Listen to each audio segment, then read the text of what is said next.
there are some bigger rivals in the Fed at this time too. I'd love to hear your take on them. First, the Road Warriors are going to debut with the company and immediately start mixing it up with Demolition. Jim, did you get to spend a lot of time with Hawk and Animal, and what do you think of their arrival here in the biggest stage in wrestling? Yeah, well, I think they were probably a little ticked off because they had the Road Warrior gimmick going before Demolition, and that was, Bill and Barry are two ultimate professionals. Hawk and Animal were two different guys. Hawk was what you saw on television, man. He was crazy. You keep an eye on Hawk. He, we're on a road trip, and I had the Nasty Boys with me most of the time, and Greg had Hawk with him. So one day we switched up, and I had Hawk, and he had the Nasty Boys. But halfway through the day, we pull up at a restaurant or something. I pull up next to him. I said, Greg, I'll gladly trade you one Hawk for two Nasty Boys. And that's saying a lot if you know the Nasty Boys. They're nuts, they're crazy, But Hawk was like, there were 6 of them. I knocked 5 of them out. Chased the other one down. I beat him up too. And then we went down there and I got another one. I beat him up too. And then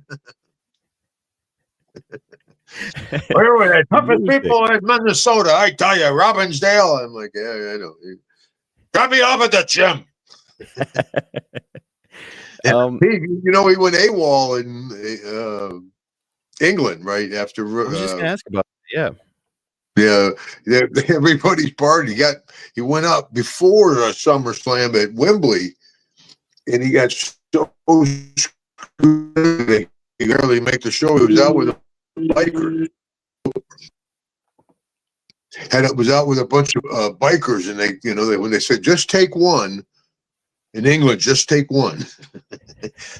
He might take one too many, So they get him done, and he went out with those bikers guys after he missed his flight. He was gone for over a week in England, just partying and living the life. Yeah, Hawk. He that Road Warrior deal. That was who he was, man. Like I said again, the best characters are just an extension of your personality, and Hawk was pretty much and what a rush. He was great. I thought he was a very good worker. First time I worked with him, it was a show. They were with AWA. I was Mid-South. We ran a double show together at the Meadowlands. And Larry the Axe was there. And but anyway, I used to do a spot where I had the two guys there.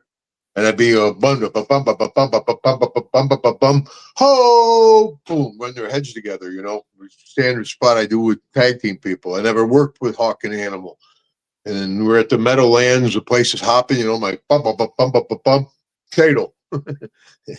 Oh, and we came back and I said, hey, brother, sorry about that. He said, don't mention it again. I'm like, all right.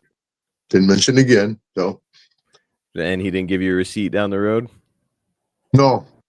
Oh, good. Okay. No.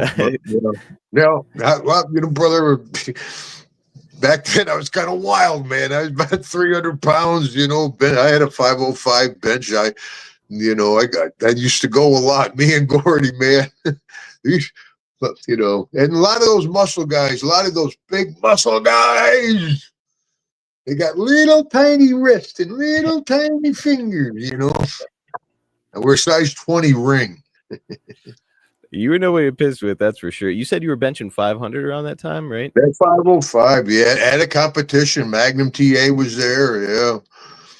Yeah, I was pushing some iron. Everybody was. And that's you're working with Barb and Warlord, right? Yeah. I'll be fine, right? Yeah, I can bench like 225. Well, I tell you what, though, Marcus, you really might kill one of those guys. I'm worried for him, dude. You might get caught in the throat,